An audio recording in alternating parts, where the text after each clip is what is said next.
leader of the opposition to.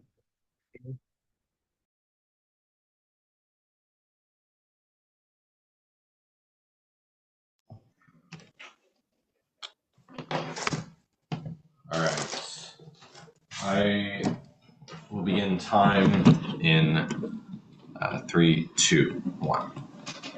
So we want to start by sort of just contextualizing what private equity wants to do, because we agree with OG on some of the framing, but we think that they miss out private equity's actual motivations in investing into sports teams. So the first thing to know about sports teams generally is that there's not a lot of value fluctuation that just happens in the short term. This is because something OG pointed out, which is that the process of winning and becoming a more valuable team is something that takes some time, right? Because you have to get the money, you have to get players, those players have to be better, you have to start winning, you have to have positive results in seasons, thus has to build a market for the fans and making the team higher quality. So when we think private equity is going to invest in these sorts of things, they're investing in the long term, right? And the incentive for private equity to do this is because sports is going to be a constant in a changing society. So even as new things develop like AI or whatever, sports is always going to be a thing that exists, and this is something that has some long-term return. We don't think that it's very possible for private equity to just get a team and then flip it in a bit, because there's these value fluctuations aren't going to happen until you actually see proven results and then a change in the market. Okay. Also, and then so private equity is also going to, probably because of this, buy into teams that are not at the very top of the NFL. This is because teams that are at the very top, we're going to say are largely overvalued because they've had recent positive results, which is going to inflate their value, to, at least in the eyes of a potential buyer. But that doesn't mean that that is a guaranteed thing that's going to continue to happen just due to the fluctuation, the randomness of sports results in future seasons. This means that private equity is going to want to build in long term off middling to lower teams, because they think that they could, on the long term, increase the quality and market size of those teams. Because if they're just buying someone at the top, what's likely going to happen is they're going to trend on the decline. And this means private equity wants teams who are coming up and they think that they can improve. Okay, something else to note about these middling teams is middling teams largely have strong local fan bases. These are who are largely the people coming to their games, because it's not people who are jumping on because they're bandwagoning because they're winning. So there's going to be more stable investments made, because now private equity has a team that's more likely to have a strong, more centralized fan base that they have a reason to invest in to grow in the long term. Okay, so then just some other framing about what private equity wants to do. So obviously, as OG says, private equity wants to make the team, they want to make money, but this means they want to make the team as strong as possible. This means that they're not just going to cut back on players, because in order for them to make money, they need to be a team that is successful in winning in order to grow the number of fans attending and the general value of the team. This means that if they're going to cut money on things, they're not going to cut money on the players, because the players are what actually makes them the money. If they're going to cut anything, it's going to be things like some sort of middle management position that doesn't have a direct impact on how well the team's doing. Thus, all of OG's main content about the quality of teams within the NFL, this doesn't make sense, because private equity is going to want the teams to be better, and thus they're going to keep spending money on the team. Okay. Some other things just about why money is just important to a team. So this is our first contention. So because owners want to return, want to get a return on investments, and they want to spend money on athletes, this also means that you're just going to have a better quality of experience for athletes. This is because athletes are largely what's making the money for a team. Private equity has reason to just improve the general quality of the experience for that, to try to make sure that people are performing better. But this also means, as OG pointed out, that because a lot of fans don't really care about specifically who owns things, them just being able to bankroll something is going to be in the interest of the general fan base of that team. Because even if it's someone, okay, they say that there's this, it's personal, there's the Cowboys owner and such. But as they point out, what matters more is just that the team is winning, the team is generally doing well. So private equity bankrolling it, not everyone cares about the owner. Also, not every owner acts like the Cowboys owner. We'll get into this in our next point. Something else to note is just the idea of stability. So when individuals, let's consider who in the counterfactual is completely owning teams. So people that buy teams are largely people who are incredibly wealthy, usually from some other sort of business endeavor, right? And then they buy the team for a variety of reasons. Sometimes it's to make money, like private equity is doing in the long term, but sometimes it's just because of personal interest or something like this. A problem with this is that when there's this turnover in ownership, and it's sort of at the whims of just what someone feels like doing with the team, this is less stable for everyone. When looking at a case like the Raiders moved 5 years ago. So when we're looking at relocation, it's not likely that private equity is going to be the delta in relocation. Private equity has like there's already a reason for owners to say, okay, I want to move to another city, whether this be because they want like money from that government and negotiating leverage, or because they have like personal connection to the city, or just because they feel like it, because they feel like it's going to make money. There's no reason that private equity is going to do this more, but also because like these individuals are running it, who often have like people are more likely as individuals, as we see, to take this on just because they have like interest in the team, which means that they're like probably more likely to run the team worse because private equity is only taking it because they think they can make money off the team in the long term, because they think that the team is going to get better, which means that they're going to direct the entirety of their efforts into actually making the team better, unlike an individual owner, which might have reasons to just say like, like not have like the knowledge base to do this, or just like when they should outsource or delegate or let other people make decisions who actually have the strategic knowledge to do so. Someone who just owns it on their own is more likely to not want this because they're buying the team, because they like to have some sort of like control or general say over what's happening like within the team. Okay, so some other things too is that so when private equity like invests in something, it's also important for them to keep like their like a general image, because private equity, like as a money making firm, is going to want to continue to be able to have some legitimacy if they are trying to invest in other things. So what does this mean? This means that private equity has some concern about like general image and branding, which means that they are also going to want to make sure that this team is like run well, right? So if private equity is just like getting into a team and like okay, we don't even think it's possible to just like flip it quickly, but there's also an incentive to just like make sure that this sports team has like better branding, better advertising, because it reflects well on them, right? As a private owner, I might care about the team in itself, but I don't have an added motivation, not just to care about the team because I'm making money on it, but also to care about the team because it reflects well on the private equity firm itself. Thus, private equity firms have generally just more incentive to make sure that the team is doing well, and they also have the unique long-term stake in making sure that it's happening. It's protected time, so I won't be taking the POI. Okay, and then just like on this, and I want to emphasize this because I think it's important, is that like the nature of sports teams is such that like when private equity is investing, they are investing not because they can get like a win and then they can sell the team. They're not going to give up on the team because these things that have like these strong communities and fan bases aren't just going to disappear, and they really only have the potential for long-term upward trending, right? And this is why they need to invest in fans. They need to make sure that the team is doing well. For all those reasons, for private firms. I would like to thank the leader of the opposition for the fantastic speech. Remind speakers to ask and offer POIs, however, not during the protected time. And with that, to conclude the case for opening government, I would like to invite Deputy Prime Minister to the floor. Here. Okay, is everyone ready? All right, time starts now.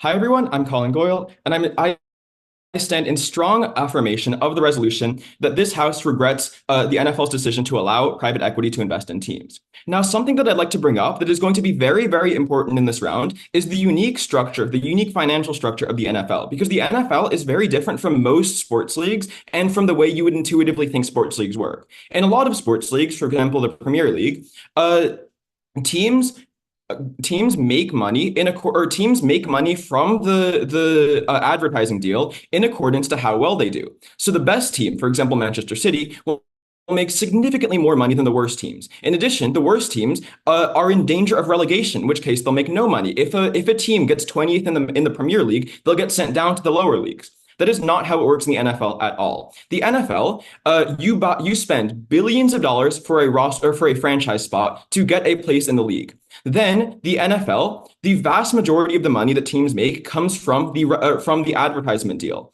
The NFL negotiates with all sorts of advertisers, for example, like Fox, ESPN, YouTube TV, those types of things, and buys and gets lots and lots of money from them in order to secure the right to play the games online. The thing is, the NFL is unique in that they share the revenue from the advertising deal very, very equally. It's not 100% equal. For example, the best team in the league doesn't make the exact same amount of money as the worst team in the league, but it is much, much closer than pretty much any other league. It is so close, in fact, that it is not logical for teams that are solely interested in making money to actually spend the money to be good, because the amount of money that they get for being better than other teams is negligible compared to the amount of money they have to spend. That's something that we bring up over and over again, and the opening opposition doesn't really respond to.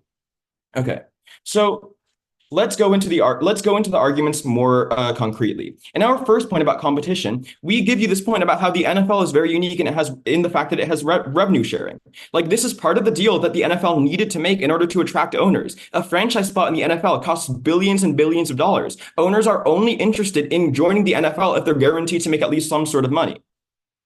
And the way the NFL is structured means that spending a lot of money is incredibly, incredibly expensive. The NFL has like contract limits. You can't spend. There's a certain amount that you can't spend over in the NFL. You can't just spend unlimited amounts of money like you can in, like, for example, the Premier League. However, it's not a hard cap. What happens instead is that every dollar you spend over the maximum, you have to pay an additional amount of money to the league in the form of a luxury tax. However, having a bunch of superstars in the NFL, there are 53 positions. So in order to have a bunch of superstars, maybe like 10, you need to spend a lot of money. And that almost always involves going far, far, far above the luxury tax. That means that the amount of money that you spend in order to be good is so far outclassing the amount of money that you're going to get by actually being good. So this is unique to the NFL. In other leagues, for example, in basketball, there's only 5 players. You can do really well with only 3 superstars. In the NFL, you need closer to 10. In NFL, the quarterback itself, just that single position gets $60 million, and sometimes that is so much money. What does that mean? That means that private equity does not spend all of this money in order to make the team good, because making the team good is a really bad idea. Not only are you spending a lot of money and you're not even going to get that back through revenue, and you're only going to make a negligible amount more through merchandise sales, it's also very risky to spend that amount of money. If a private equity team comes in and buys a team, they are not incentivized to spend hundreds of millions of dollars bringing in superstars, because it's sports. Anything can happen in sports. And there's a very large risk that in sports, your superstars don't gel well together. There's a very large chance that you spend a lot of money and your team just ends up being really bad. That is another reason why it's extremely bad. It's an extremely bad idea for a private equity team interested in making the most amount of money to spend all of this money. Also, your stars can be injured. Just in general, the way the NFL works means that it incentivizes teams to do bad, if teams are only interested in making money, they're incentivized to do badly. The best teams in the league, for example, the 49ers, which is the home team where we're from, are the teams with the owners who actually care about the team and are spending way more money than they're making. Like the 49er owners are not profitable. The Warriors, which is our basketball team, they're not profitable at all either. The impact this makes teams incredibly boring because private equity firms are only concerned with making a profit. We see this with the Carolina Panthers. The Carolina Panthers, they don't care about the owners don't care about the team at all. They're only interested in making money. The second argument that we read you is about loyalty. These private equity firms are loyal to and only loyal to money. They have absolutely no interest in the actual location of where they are. So this means that there's a very high chance that if you're in a small market team, your team just goes and leaves. This is something that happens in the NFL that doesn't really happen in a lot of leagues, particularly outside of the US. Your team leaves. We see that in the most successful teams, for example, the 49ers, the owners actually have a stake. Like the 49ers owners are local. That's why they will never just get up and leave. If you are a fan of a certain team, if you've been a fan of that team for as long as you can remember, it's part of who you are, that team leaving is the worst thing that can possibly happen to you. And that's why we argue that your team leaving is the biggest impact to an NFL viewer. I'd briefly like to go over something that my opponents say about how private equity is interested in the long term. Private equity is absolutely not interested in the long-term investment. The only thing private equity firms really care about is making back the money that they spent in purchasing the team. In order to purchase a team, private equity basically just borrows a bunch of money. They pool a bunch of owners' money together and buy the franchise spots for billions and billions of dollars. Those owners and the private equity firm are now in debt. All they really care about is getting rid of that debt as soon as possible. And after they've gotten rid of the debt, they're just making steady profits over and over again. It doesn't matter how well they do. So my opponent's analysis about how private equity wants to buy like bad teams and build them up just doesn't function with how the NFL works in the status quo. In other sports leagues, yes, that might work, but we're talking about the NFL here. Their next point about stability, teams that actually care about how, or owners who actually care about how the team is going to be run and who are willing to spend money to do well rather than just sacrifice a bunch of money, or rather than just not spend any money and rake in billions from the NFL's revenue sharing, are going to run the team way better. We see this with the current most successful teams, the Kansas City Chiefs, the San Francisco 49ers. They are the teams who are owned by people who actually care. Uh, there are there are a few bad owners right now, but not very many. And many of the worst owners, for Time. example, the 49ers or the Oakland Raiders, are owned in large part by private equity. For all of these reasons, because we care about a more competitive league for NFL viewers, I urge a strong vote for the government side. Thank you. I would like to thank the DPM for that fantastic speech, and to conclude the top half, I would like to invite Deputy Leader of the Opposition to the floor. Here.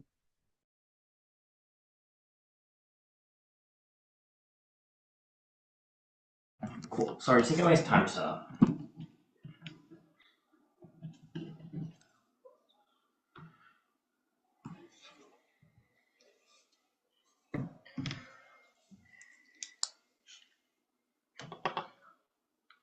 I think OG loses debate if you track their logic to any of their logical conclusions. All of their contentions are currently tense with each other, and I'll point out why exactly. I'm gonna start off with verification, then move on to rebuilding, and then that's it for my speech. Let's do with the LO claim first. Let's do with some of the claims that come out of opening opposition. The first claim is that the winningest teams and the best teams are those that are owned by people who care about them and are actually a negative profitability. So there are two things that went on here. One, then on face, it becomes abundantly clear why private equity is not going to invest into these teams. So never going to buy into the 49ers because they're just losing so much money on trying to win. Given this, then, it doesn't become like an impact for like an amazing team that has so many fans to become all of a sudden a losing team. This debate isn't about like the top 10 teams or like maybe the top 20 teams. It's about the majority of the middling teams in the league that are doing okay, but are maybe losing some money or maybe winning some money, but largely aren't like breaking into the playoffs anyway. But I also just want to point out on face, and this is really important, why it's also just structurally going to be true that they're never going to be able to, even if they wanted to, buy into these teams. Because if you buy the OG claim that private equity doesn't care at all about the health of these teams, and you buy the OG claim that these owners care so much about the teams that they don't care about how much money they have to burn, then why are these owners going to let private equity buy into the team that they care so much about to break it down and make it into a losing team? Very obviously then, the private equity is only buying into teams that already don't care about winning, given that the only reason you allow a private equity team under their own logic is to make your team slightly more profitable. Given this, then I think largely teams that are already winning or have like massive or like who care about the sport itself are already out of stake. This is about teams that are already sitting on rosters, already losing money in the first place. And then let's go deal a bit more with this idea about why private equity is not going to care about winning. I think not this time. I think this is false. There are a couple of reasons to believe this. One, it's just like intuitively speaking, sure, maybe a large amount of your money comes from like the advertising deal that you have with the NFL, but still, there's still lots of margins in terms of making money from selling merch, for instance, or being able to sell players, which again, players' values go up as your team starts winning. So if you do want to do as private equity normally does and sell assets, you're still going to have to be a winning team to make those assets valuable. But thirdly, things like even ticket sales. Like obviously the Panthers not being able to sell their stadium and like giving up tickets essentially for free is not going to be profitable in the long run. We're going to say this is growing pains of the current industry with private equity not having a full understanding what NFL culture looks like, and in the long term is going to adjust when they realize it's a bad business model, is probably going to be true. So given this, then I think that teams still have an incentive to be able to make the money. Because again, given this, then a team, even if you buy that, like private equity is able to make a small profit, private equity is not concerned with that. They want to be able to make as large a profit as they want. Otherwise, they would just buy invest all the money in like governmental bonds, for instance. They're trying to look for like relatively large runs of profit, which is that they're going to try to make these teams winning and see how they can maximize the amount of money that they're going to make. But furthermore, I just want to point out their idea that like companies don't care about loyalty. This isn't true. Like I would believe that Qatar Airlines probably doesn't care about the Premier League teams on like an emotional level, but they still care about these teams a lot in the long term. Like Qatar Airlines has still invested. I'm not sure exactly what team it is, but they have invested in the team for quite a long time. And the reason is fundamentally just profits take a long time to come to fruition, right? The players that invest in one draft don't get sold until like years down the line, or sometimes like 1 or 2 years down the line. The investments that you make in terms of like rebranding or the investments that you make in terms of like restructuring your team don't pay off. But also like your fan base that you're growing doesn't pay off for a long time. I mean that structurally speaking, private equity can't invest in NFL teams the same way that they invest in like supermarket companies. Because if a supermarket company goes down, you sell the land. But if an NFL team goes down, you can't sell the fans. Given this, then, just on a fundamental level, they're forced structurally to stay a long time. But the final claim I want to deal with, and the claim that they like says the silver bullet to the round, is about relocation. Firstly, I just want to point out other examples of moving, like for instance, the Raiders moving from Oakland to Las Vegas, is previous to private equity. Previous to private equity. Due to this, then, it's unfeasible to believe that private equity is the reason to cause the Raiders to move. I'll get to the situation of the Carolina Panthers in a second, but fundamentally, I just want to look at this from an analytical level. This claim is also in tension. Why? Well, obviously, and they agree with this, teams are going to move if they cannot sustain their costs. So they're going to move to a higher income area as opposed to a low market cap, you look at the Raiders. But if you buy the previous OG claim that private equity is going to find any way to be profitable, i.e. cut costs or try to increase revenue through any way possible, it's far more likely that they're going to be able to make staying in a small market cap area work, as opposed to a team that's trying to become a winning team, for instance, and they're going to leave. So at the end of the day, if you buy the claim then, the most important thing in the round is about whether or not relocation happens, given that, for instance, all their like reasonings about like, oh, leaving is bad. Leaving is bad because people lose like their home team. It's far more likely a team is going to leave when they have massive overheads, when they're not able to find the ways that private equity has experience in maximizing revenue. That they're going to leave their current area to go and take the like long term, like the other option of moving to a larger area where they're going to have more fans and be able to make more money that way. Given this, then it's far more likely that private equity stays in this area. But furthermore, this is also tends to claim that private equity is in the long term, because relocating the short term is incredibly that private equity doesn't care about the long term, because relocating the short term is incredibly expensive. Like, not only do you have to like buy a new stadium, you have to move like all of like your facilities, you have to like do all this rebranding. It's expensive in the short term. So if you believe that private equity is going to only care about the short term, then they're never going to leave the city because they never want to put in initial investment. At the end of the day, then their critical claim that they want you to buy doesn't even work in this round. It's far more likely that teams are going to stay in the area of private equity, not because of the like short term, long term thing. Like in part maybe because of that if you buy this claim, but largely because of the ability to cut costs and increase revenue, i.e. fire middlemen or like maximize revenue through like different advertising strategies that they had on previous investments. Then, what do we win on in this debate? Well, I think there's a couple of things. One, we told you our private equity actually has a large incentive to make teams profitable. We told you that there are lots of margin and costs that they're likely going to have. But even things like, for instance, primetime slots, which doesn't require you to be a playoff team, but might make a difference as to whether you're the 20th or 16th team, is significantly reachable for middling teams that private equity buys into. But it's not like is they buy into, but it's not like just requires it to be incredibly unprofitable. But furthermore, we tell you about things like the players, for instance. Given the fact that like players are probably like single-handedly the most affected people in the round, i.e., like if a player gets injured, whether or not they have the facilities or facilities to be taken care of or recover. And again, I want to point out, if you buy their private equity because of assets, the assets of a club or a team are oftentimes the players, for instance. They have to both invest in these players to be able to sell them, but also for them to be able to like stay in the league in the long term, regardless of whether or not they're going to have health issues. Look, at the end of the day, maybe you want to paint private equity as this like evil villain that only cares about money. But in this instance, where teams are already losing money and sports have become less and less profitable in recent years, private equity is exactly what sports needs to make sure that teams stay afloat and the fans can continue watching their games. Very proud to oppose. I would like to thank the DLO for the fantastic speech. Again, remind debaters to offer and take POIs. And with that, to start the debate for the bottom half, I would like to invite member of government to the floor. Here. Thank you so much. I'm just setting a quick timer. I would like to take POIs verbally, if you do not mind. And I will start my speech in 3, 2, 1. All right, panel, I would like to thank you so much for giving me the floor. So for today, I am debating the motion that this House regrets the NFL's decision to allow private equity firms to invest in teams.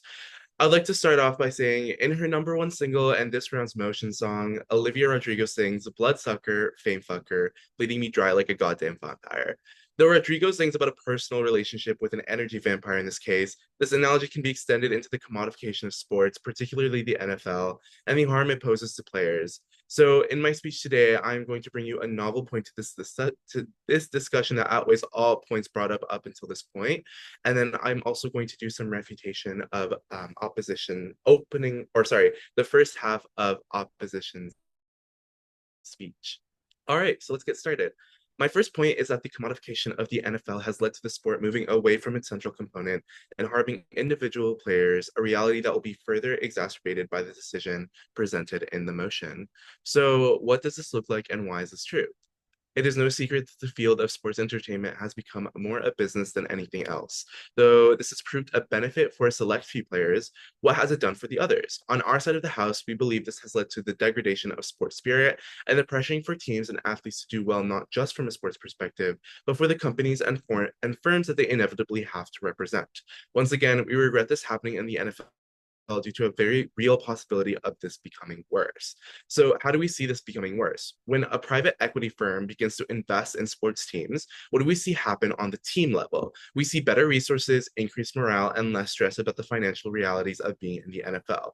All really good things on a surface level, but that is only on the surface and only in the beginning. What do we expect to happen when a team has a bad season? Or if the equity firms that support these teams no longer have the capacity to do so? A sudden withdrawal not only harms these teams, but also creates a funneling effect where good teams only contribute, where good teams, where the only teams that are getting these contributions are the good ones and happen to get better, and worse teams become handicapped due to their lack of investments from these terms. So, what is the exact harm in this? We eventually see this intense stratification of teams that clearly have a lot of equity backing, or sorry, firm backing due to their continued success, and many teams that unfortunately fall to the sidelines because no private equity firms are willing to take the risk of investing in them anymore. So obviously, why is this bad? Unfortunately, it introduces an inherently unjust dimension to the NFL that cannot be accounted for, and pun intended, removes the somewhat level playing field that is necessary for competitive sports to function. So that was sort of the broader impacts on teams and what private equity backing and the lack thereof eventually will do to different teams in the NFL. But let's talk about the individual players. I believe in this debate we've taken the perspective of individual players as assets, but we're sort of forgetting the humanity that exists within these players as well. So when these teams are no longer backed by these private equity firms, what do we end up seeing? We see some really detrimental effects to a good handful of players, both on their careers and probably at some point on their mental health. When a team is no longer backed by these equity firms and start to see less wins and less better performance overall due to their counterparts getting so much financial contributions and so much financial backing, then these players are effectively sort of losing their entire career and their entire life's work simply because private equity firms are more interested, as brought up a lot of times in this debate, both in the short term and in the long term returns on investments on these teams. And then also, inevitably, that is going to cause a deterioration of their mental health. If you spend your entire life dedicating and training for this one career path, and then all of a sudden, due to due to variables completely out of your control, that career path being completely shut out from you, then your mental health is obviously going to take a really rough hit. So what does this point bring to the debate from closing government side? We bring you an inherently human part of this debate that seems to have gone completely unnoticed from the entire opening half of this debate. Now, onto some quick refutation. Opening opposition really believes that these firms are going to invest in these middling teams, as they say, just due to the potential growth in the long term.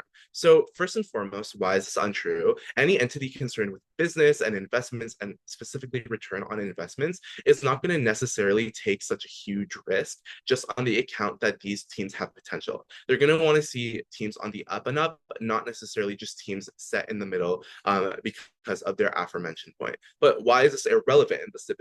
So even if private equity firms end up choosing that pathway and investing in these middling teams, we're going to still see the same outcome based on my previous point. We still see the stratification, and we're still going to see the separation of good teams doing better and worse teams doing worse, eventually ending up with less private equity backing.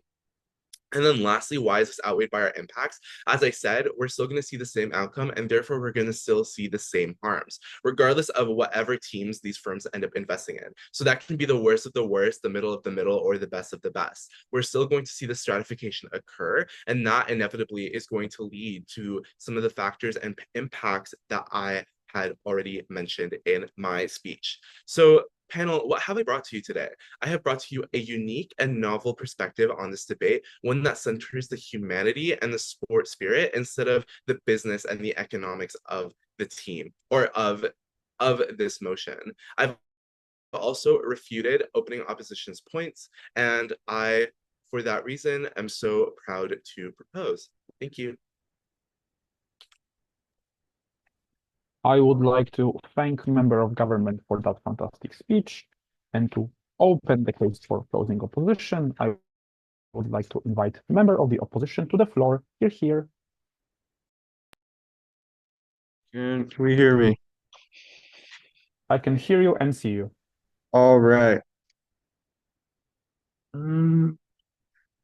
do you like PYs? What? I'd like to start my speech by refuting both opening government and closing government because they've their basic argument is more or less the same, and they both effectively make the argument that if a team is doing bad, private equity pulls out, they because they have no reason to continue their investment. The team gets worse, which is worse for the team, worse for the players, no, worse for the players, worse for the fans, etc. However, um, so opening government pointed out that private equity would just move somewhere else if a team is no longer profitable. However, moving a team requires the cultivation of an entirely new fan base at their new location, which is entirely counterintuitive with OG's claim that private equity is only interested in the short term. And and when closing government when closing government makes a claim that instead of moving, they'll just pull out their investment, leave the team high and dry. This is also counterintuitive because as private equity, who who who are they selling their investment to? They it is in their best interest to protect their investment. If you own stock and said stock goes down, that is not when you sell it. That is not how this works. You wait for it to go back up. And as a private equity firm who has a stake in an NFL team, they are in a unique position to increase their investment through direct action. And also I'd like to address something that I think has been completely missed until now, and that is the term invest as part of the motion. And and by using the word sorry, what was that? Point of information. I'm not sure. Go ahead. Because of the unique way the NFL is structured, each franchise spot gets the rights to billions of dollars in revenue each year. That means that there's no reason to risk it by spending more money and potentially cutting into those profits. Private equity would never do this. Okay, that is exactly what I'm about to get to. And so I'd like to point out the term investing that does not imply ownership.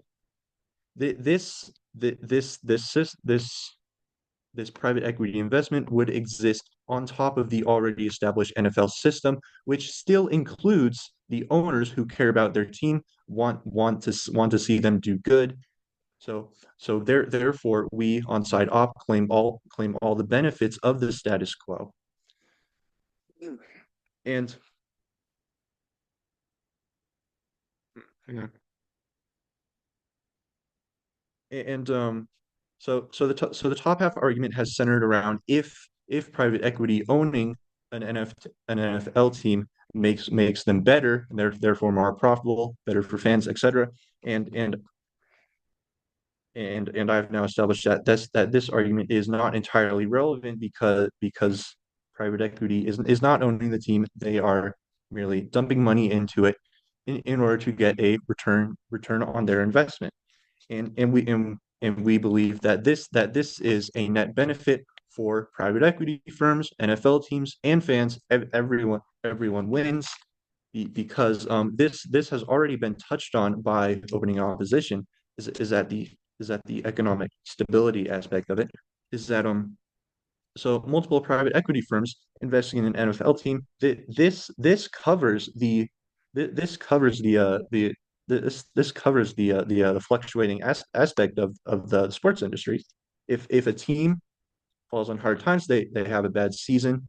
They have private equity firms backing them up who need them to get better to return on their investment. And this leads to economic incentive on both sides of the equation, on the side of the NFL as well as private equity firms, which I've just explained.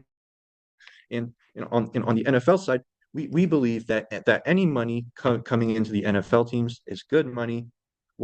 This means better uniforms, bigger stadiums, everything that we want our NFL teams to have. And this is where the benefits come in for our football fans. Say my name is Hank Hill. I love football, right? And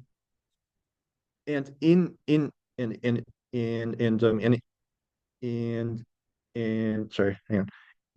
And inside Gov's world, my team has a bad season, maybe a couple.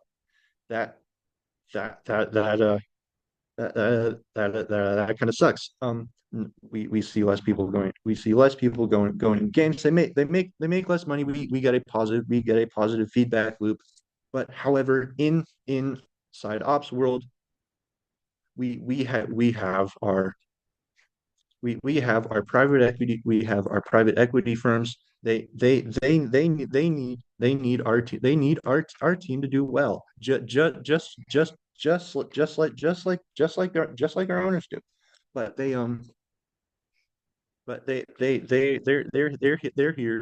they're here with all of their money on top of the team's money, on top of our owners' money, to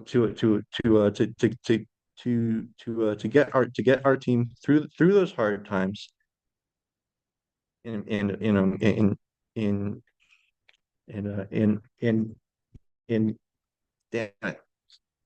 apologies.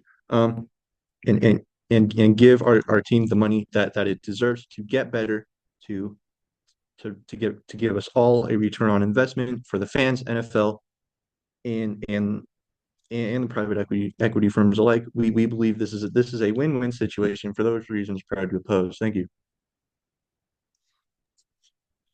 I would like to thank a member of the opposition for that fantastic speech. And to conclude the arguments for side government, I would like to invite Government Whip to the floor. Here. Thank you. I'll just take a few seconds to organize my thoughts and I'll start my time.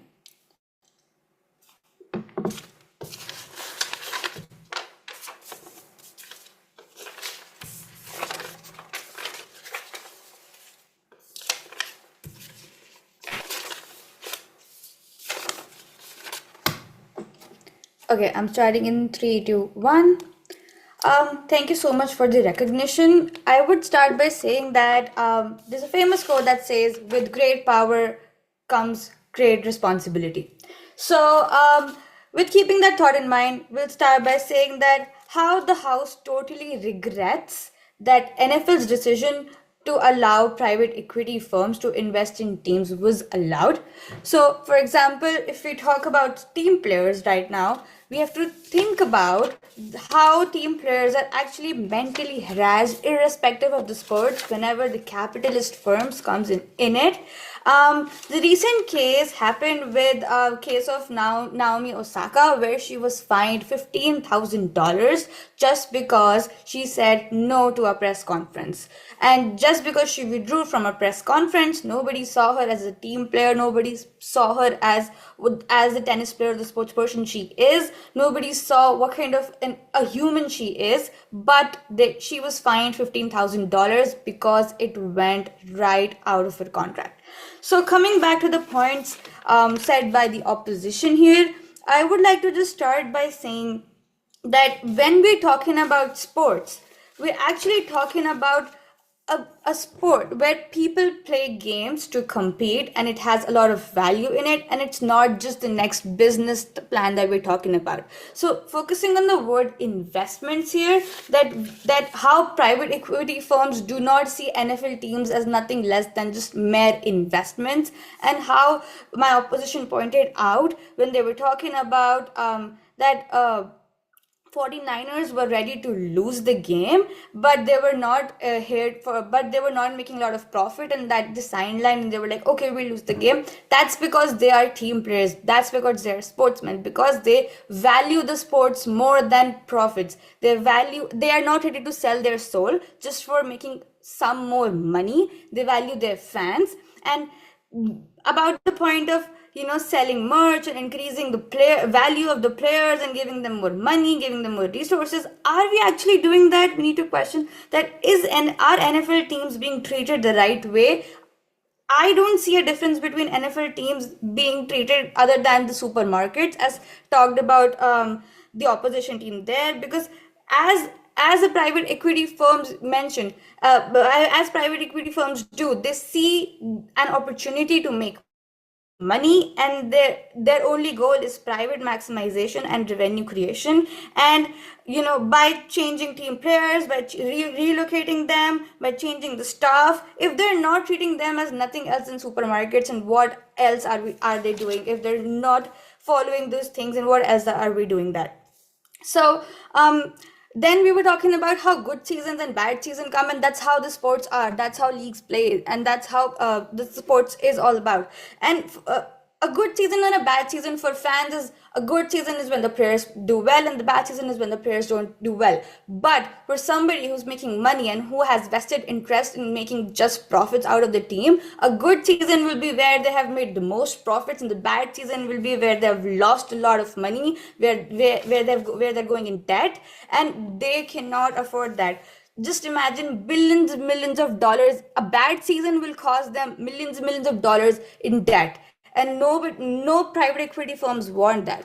So this is one of the points that is actually we should think about, that are we really ready for to allow private equity firms to be part of the team, to be part of the sports that actually values compassion, that actually values empathy, that actually values a lot of other things than just making money.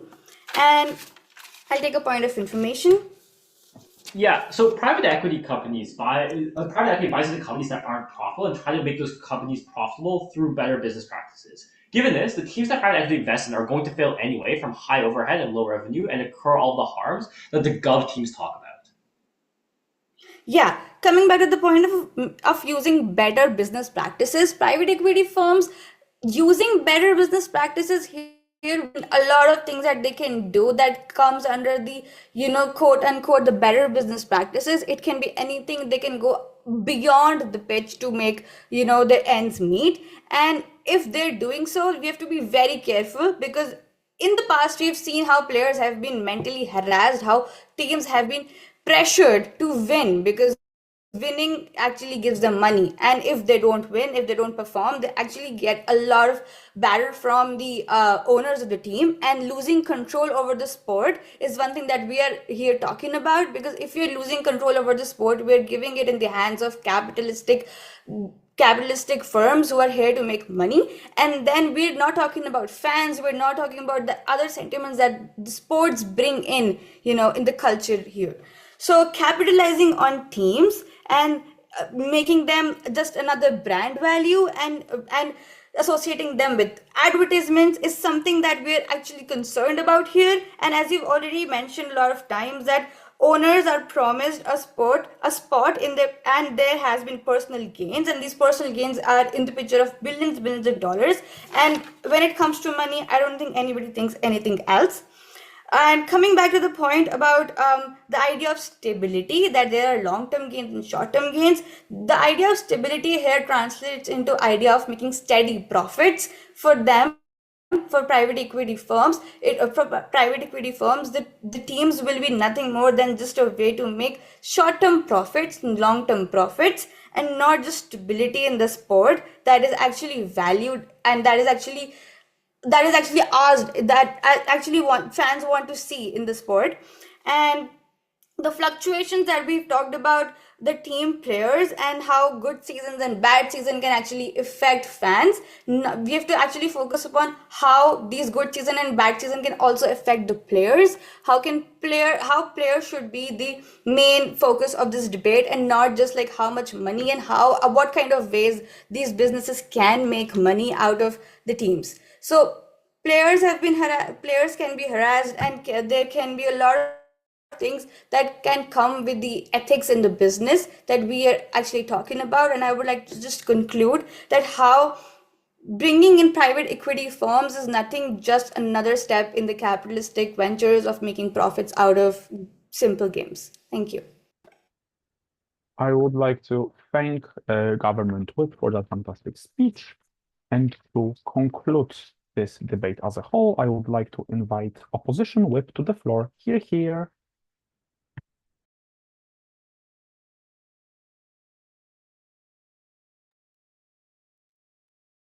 All right, can you see me and hear me? Positive to both. All right, wonderful. I'll start on my next word.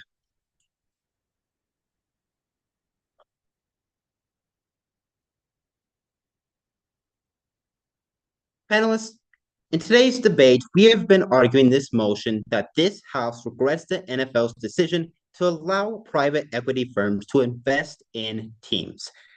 So for some framework for today's debate, I'm first going to be discussing two primary questions that discuss this entire round.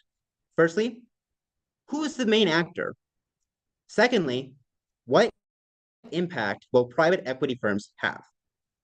But before I can get into those,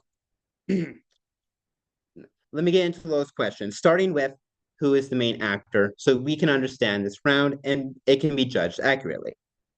So opening government establishes the House as the average viewer, and then establishes the burdens, which for them is to prove how private equity firms will cause more harm, whereas for opposition, it's to prove how private equity firms will lead to more good. But the thing about this is that the House has been utterly forgotten throughout this debate.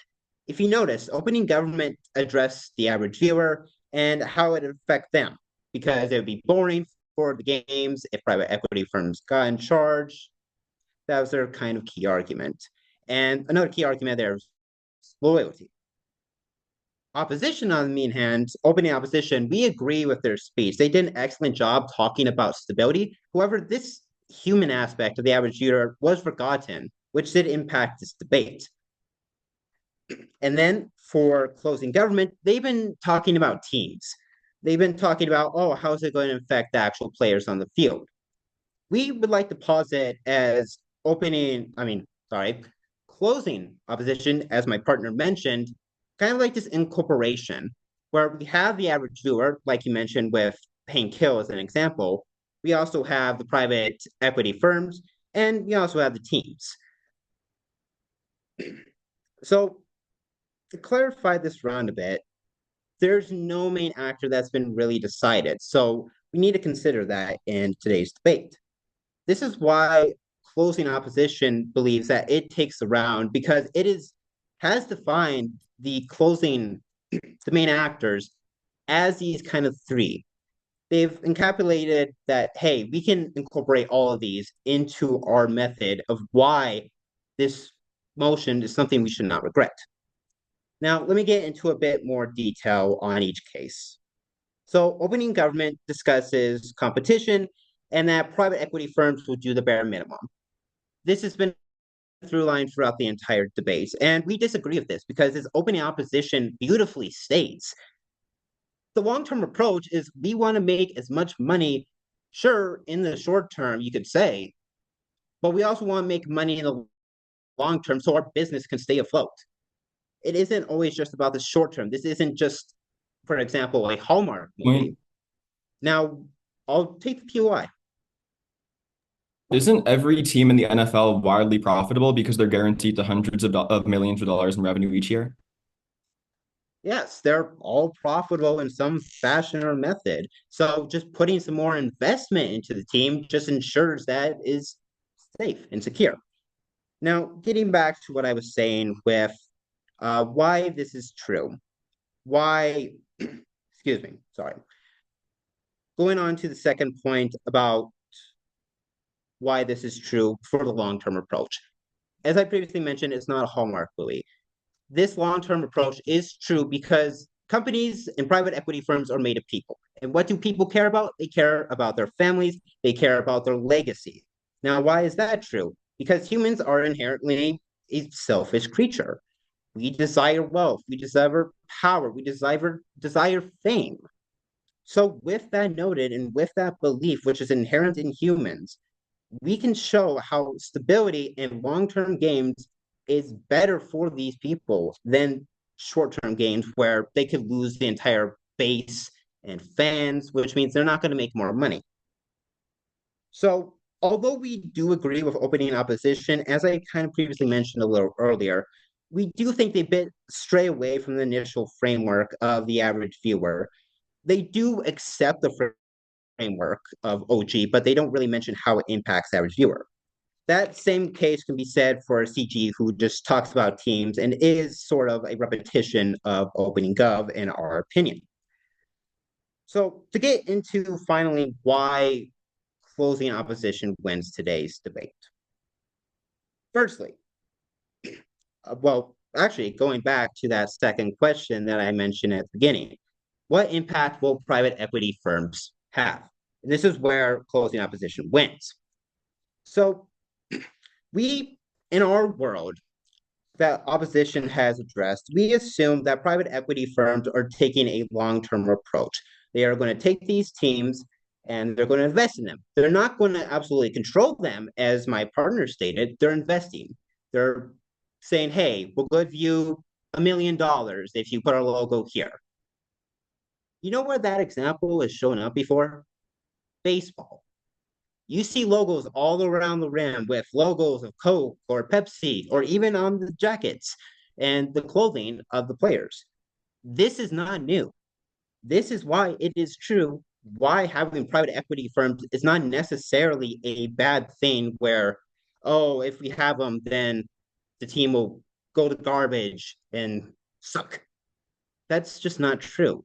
We see it through baseball. We see how these teams still are good, still are valued, even with private equity firms. Secondly, and finally, panelists, for today's debate, we must discuss another reason why closing opposition wins. It's because we actually define investment. We define it as putting resources towards specific groups, not absolute control. So when analyzing the topic, this house, which we define as, players, the teams, and the private equity firms, because we're actually defining that and trying to encapsulate, okay, which one is it? We presume that we should not regret these private equity firms' investment into teams. And that is why we don't regret that. Thank you. I would like to thank the opposition whip for that fantastic speech. I would like to thank all of you for this